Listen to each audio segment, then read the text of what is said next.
Hello friends, आप सभी का हमारे यूट्यूब चैनल में स्वागत है।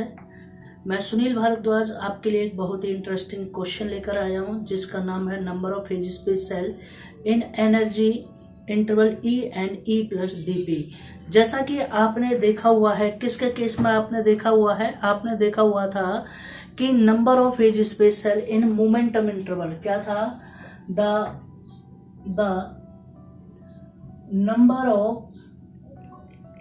number of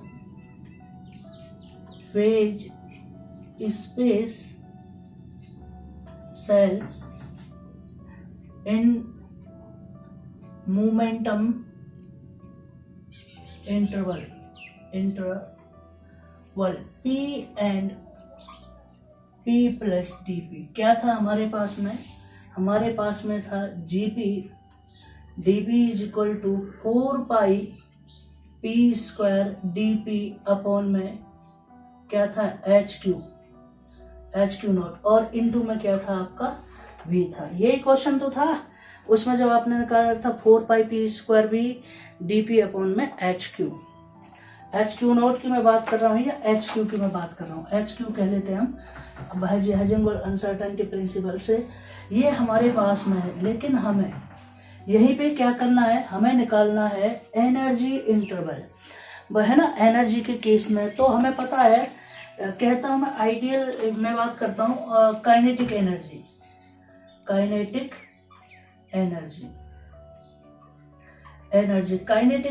क्या रहती है। हम काइनेटिक एनर्जी को किससे कह देते हैं, हम E इक्वल टू कह लेते हैं हाफ एम वी स्क्वायर कह लिया मैंने।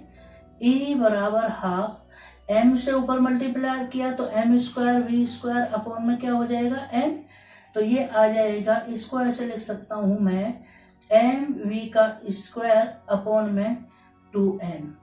ये हमारे पास में इक्वेशन आ गई 2।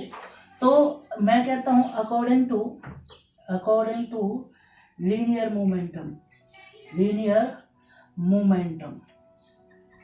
मोमेंटम क्या रहता है, P is equal to M we.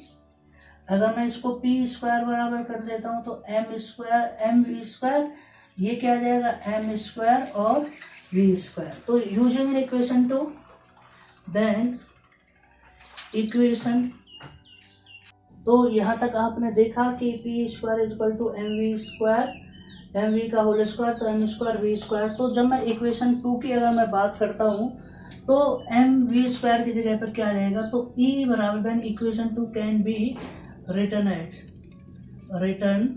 As. तो E बराबर क्या आ जाएगा हमारे पास में पी स्क्वायर अपॉन में 2m, और यहां से अगर मैं पी स्क्वायर की वैल्यू निकाल लेता हूं तो 2m, और P इक्वल टू क्या आ जाता है अंडर रूट क्या आ जाता है 2me। ये रिलेशन आपने 11th में भी पढ़ा हुआ है, 12th में भी कहीं ना कहीं ये पढ़ा हुआ है। तो ये जनरल चीज है जो आपको आना चाहिए कि किस तरीके से आपको क्या पता है। तो यहाँ तक आपने इस तरीके से ये लिख लिया। अब आपने क्या काम किया, इस इक्वेशन का नाम डाल दिया 3। नाउ डिफरेंशिएटिंग दिस इक्वेशन,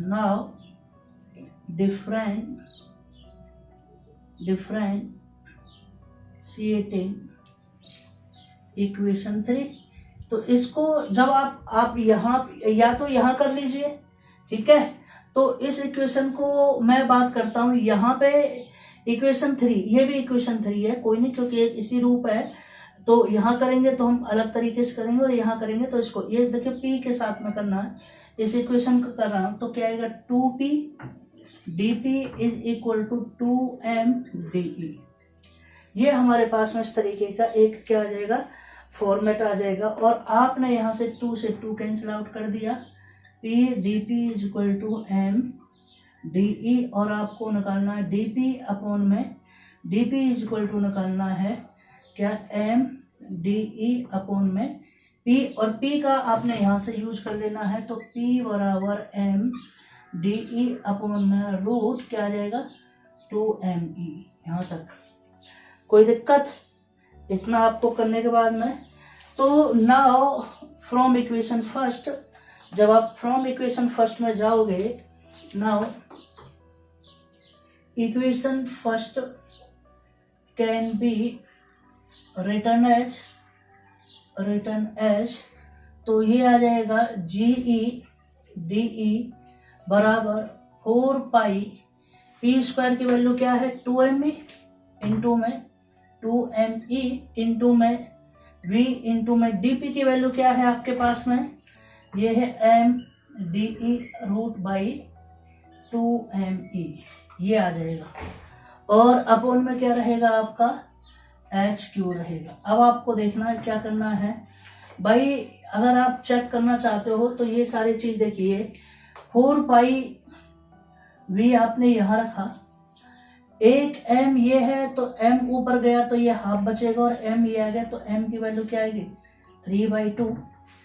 और अगर मैं e की बात कर देता हूँ, e ये है और एक ऊपर गया तो e की पावर क्या आ जाएगी 1/2 DE, ठीक है, अपॉन में HQ। तो ये आ जाएगा आपके पास में 4√2 भी है क्या कहीं, यस √2, क्योंकि ये √2 है और ये हमारे पास में 2 है, तो यहाँ पे एक क्या आ जाएगा √2v, ठीक है। तो √2v m की पावर 3/2। तो इसका मैं जनरल एक्सप्रेशन लिख देता हूँ, GE/DE is equal to 4√2 pi v m की पावर 3/2 e की पावर 1/2 DE अपॉन में HQ। तो ये वैल्यू आती है उसकी निकल के, क्या आती है, इस तरीके से एक वैल्यू आपके पास में निकल के आ जाती है। तो देखिए दिस इज द सिंपलेस्ट पूरा आर्टिकल आपके यहाँ गिवन है कि आपने आर्टिकल के अंदर आपने देखा तो number of phase space cell in energy interval E plus DP हमारे पास में ये आ जाता है। मोमेंटम के केस में हमारे पास में ये वैल्यू आती है मोमेंटम के केस में।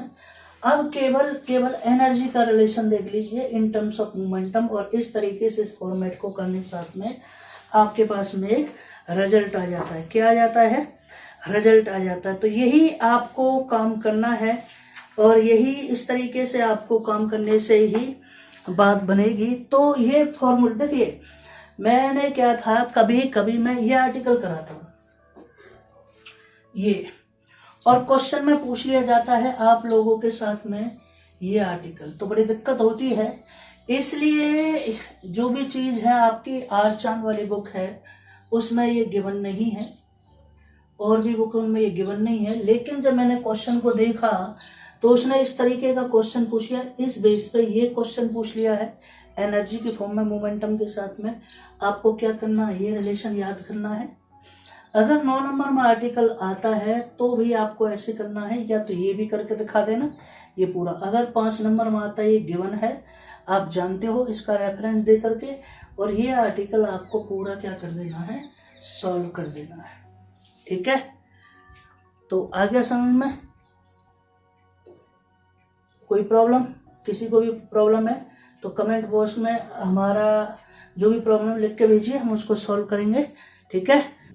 तो मैं आपको इसमें कुछ इंपॉर्टेंट डेफिनेशन और करा देता हूँ, 2-2 नंबर की हैं कि पोजीशन स्पेस क्या है, मोमेंटम स्पेस क्या है, एंड फेज स्पेस क्या है, इसकी डेफिनेशन और करा देता हूँ, तो जिससे ये कभी कभी पूछ ली जाती हैं। तो इसी आर्टिकल में मैं आपसे करा रहा हूँ कि हमारे पास में क्या क्या स्पेस है। देखिए सबसे पहले मैं बात करता हूँ पोजीशन स्पेस की, मैं बात करता हूँ किसकी, मैं बात करता हूँ पोजीशन स्पेस की। पहला पॉइंट है आपका, क्या चीज है, पोजीशन स्पेस। पोजीशन स्पेस, ठीक है। तो इसकी डेफिनेशन आप बड़ी ही सिंपल है, ये कहता है the 3 dimensional space, the 3 dimensional space in which the 3-dimensional space in which position of particle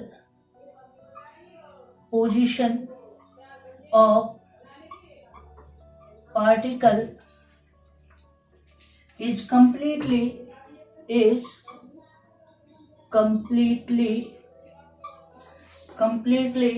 given by 3 position coordinate.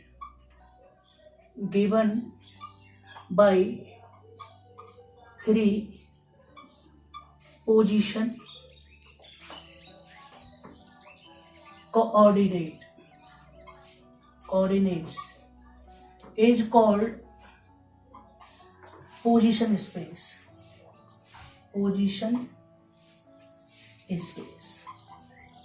ठीक है. The 3-dimensional space in which the position of particle is completely given by 3 position coordinate is known as position space. Second case है इसका momentum space. किसकी मैं बात कर रहा हूं? Momentum space. तो मोमेंटम स्पेस को आप देखिए कि क्या हमारा मोमेंटम स्पेस होता है. ये कहता है the 3-dimensional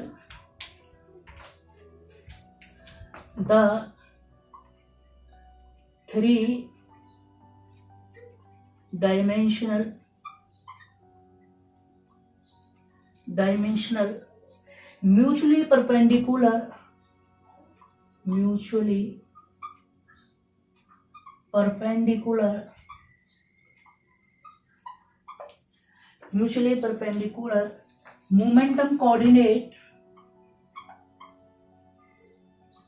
momentum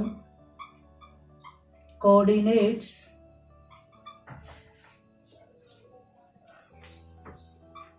constitute momentum space.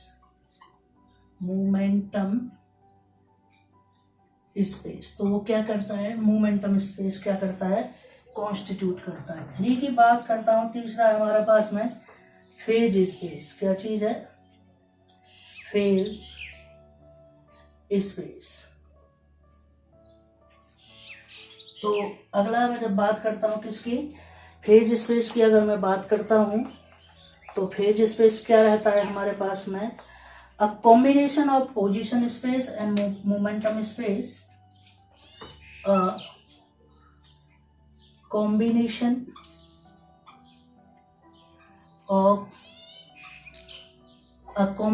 of phase space, a combination of position space